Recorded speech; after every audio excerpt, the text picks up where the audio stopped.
আমার ভাইয়েরা, কবর কোনো স্বাভাবিক বিষয় না। কথা বলেন না কেন?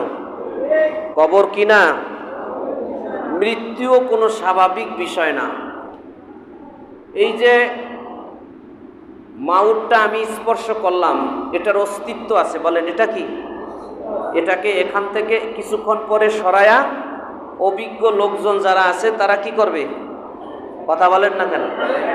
এই যে সামনে টেবিলটা দেখেন, এটা সবাই রাখতে পারে না। এই চেয়ারটাও সবাই রাখতে পারে না। 2-3 জন আছে রাখতে রাখতে ওনরা প্রশিক্ষণ দিছে। ওনরা কি দিছে? প্রশিক্ষণ দিছে। নতুন মানুষ আসলে যেটা যেখানে রাখা দরকার সেটা সেখানে রাখতে পারে না, নামাজে দাঁড়াইতে সমস্যা হয়। পরে যারা অভিজ্ঞ তারা পিছন থেকে বলে হয় না, এইভাবে রাখতে হয়। আমাদের ভিতরে যে রূহ আছে, আপনাদের কারো এলেমে কারো জ্ঞানে রূহের কোনো অস্তিত্ব আপনার বাস্তবে তো নাই, আপনার জ্ঞানে আছে?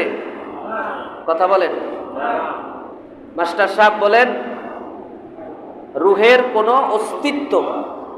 কথা বলেন না কেন? ওই যে কথা হয় না। তাহলে যেই জিনিসটার কোনো অস্তিত্ব নাই সেই জিনিসটাকে ধরা, সেই জিনিসটাকে ওখান থেকে বের করা, এটা স্বাভাবিক কোনো বিষয় না, এটা অস্বাভাবিক বিষয়। কথা বলেন না কেন? আপনার চুলের মাথা থেকে নিয়ে পায়ের নখ পর্যন্ত, হাতের নখ পর্যন্ত, নখ মাঝে মধ্যে মারা যায়। নখ মাঝে মধ্যে কি যায়? মারা যায়। তো জীবন আপনার হাতের মধ্যেও আছে, চুলের মধ্যেও আছে, আপনার পায়ের নখের মধ্যেও আছে, আপনার গোটা শরীরের ভিতরে রুহটা জড়ায় আছে, কিন্তু কোন জায়গায় আছে? কোনো অস্তিত্ব নাই। কথা বলেন না কেন? কোনো অস্তিত্ব? অস্তিত্বহীন একটা বস্তুকে সেখান থেকে উদ্ধার করা এটা সাধারণ কোনো বিষয় নয়। এটা সাধারণ কোনো বিষয় না, এটা গভীর চিন্তার বিষয়। আল্লাহ তাআলা বলেন ওয়ান্নাজিয়াতি গরকা ওয়ান্নাশিতাতি নাশতা। ওয়ান্নাজিয়াতি গরকা, এই আয়াতের অর্থ করতে গিয়ে হযরতে মুফাসসিরিনে কিরাম একটা উদাহরণ দিয়েছেন। শাপলা শালুক চিনেন আপনারা? শাপলা শালুক, কথা বলেন না কেন? শালুক এইটা যে ডুব দিবে, সে আগে একটা টার্গেট করে, সে আগে একটা কি করে? কথা বলেন না কেন? যে এই সোজা কি আছে? শালুক আছে। এই সোজা কি আছে? শালুক আছে। তখন সে ডুব দেয়। ওই সোজা কি করে? ডুব দেয়। ডুব দিয়া তিনি শালুকের সজোরে ধইরা এরপরে মাটির ভিতর থেকে টান মারে। মাটির ভিতর থেকে কি করে? টান মারে। তখন শালুকের সাথে শিকড় আছে। কি আছে? ওই শিকড়গুলা ছিঁড়ে ছিঁড়ে কিছু থেকে যায়, কিছু শালুকের সাথে আসে।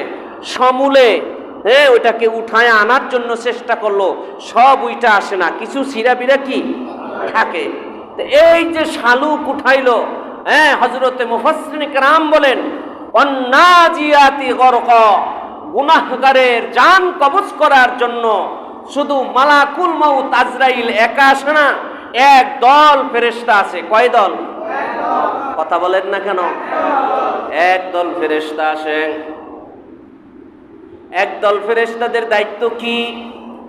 কারো দায়িত্ব হলো জান ওইভাবে এরকম ভাবে আপনার ভিতরে আমার ভিতরে ডুব দিবে। কথা বলেন না কেন? কি দিবে? ডুব দিবে। ডুব দিয়া অস্তিত্বহীন একটা বিষয়কে তারা উদ্ধার করবে। স্বাভাবিক কোনো বিষয় না, স্বাভাবিক কোনো কি না বিষয় না।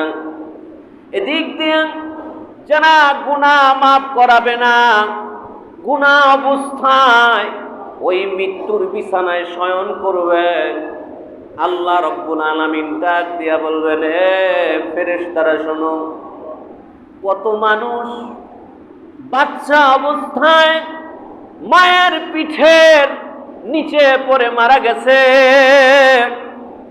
ওর মা যখন ঘুমায়া ছিল, লা তাখুযুহু হুসনাতুন ওয়ালা নাওম। দুনিয়ার নিয়ম হলো মালিক ঘুমাবে, চাকর তাকে পাহারা দিবে, এটা হলো দুনিয়ার নিয়ম। ফেরেশতারা, আমি মালিক হয়ে আমার চাকররে পাহারা দিছি, আমি ঘুমাই নাই, আমি এজন্য ঘুমাই নাই। আমি যদি ঘুমাইতাম ওর মায়ের পিঠের নিচে পইরা ও চ্যাপটা হয়ে যাইতো। এই জন্য যাতে কইরা ওর মা ওর শরীরের উপরে না পড়ে, এই জন্য জায়গা জায়গা তাকায়া তাকায়া আমি দেখছি। আল্লাহর যত মাখলুক আছে, আল্লাহর যত সৃষ্টি আছে, আল্লাহ পাক সেকেন্ডে সেকেন্ডে তার খবর নেয়। সেকেন্ডে সেকেন্ডে কি নেয়? এরে ফেরেশতারা, বহু আদর যত্ন করে অনেক নাজ নেয়ামত আমি তারে দিয়েছি। গত জুমায় চেয়ারের টাকা যে দিয়েছে দেলাওয়ার সরকার, তার বাড়ির পিছনে একটা বাড়ি, তার নাম ছিল মনু মিয়া, তার একটা ছেলে মাদ্রাসায় চাকরি করে। এই মনু মিয়ার এক নাতি অনেক উঁচা লম্বা, এত সুন্দর দেখতে, কিন্তু মাথার ব্রেনটে কাজ করে না, মাথার ব্রেনটে কাজ করে না। এই যে এত সুন্দর ছেলে, তোমাকে আমাকে যে মাথার মধ্যে মেধাটা কে দিছে বলো?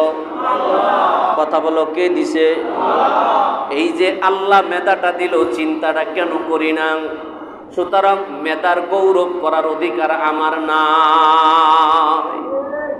মেধা একজনের কম, একজনের বেশি, এইটা কে দেয়? কথা বলেন না কেন?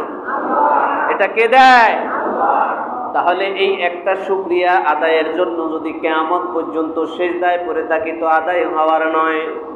এজন্য ভাইরা আমার, ও বন্ধুরা আমার, আসো নিজের জীবনটারে এমন ভাবে গড়ি, নিজে যখন দুনিয়া থেকে চলে যাব, তখন আমার জন্য যেন এরকম ভাবে মানুষ সমালোচনা না করে। কথা ঠিক কিনা? এই জন্য যার যেখানে মৃত্যু সেখানে যেতেই হবে।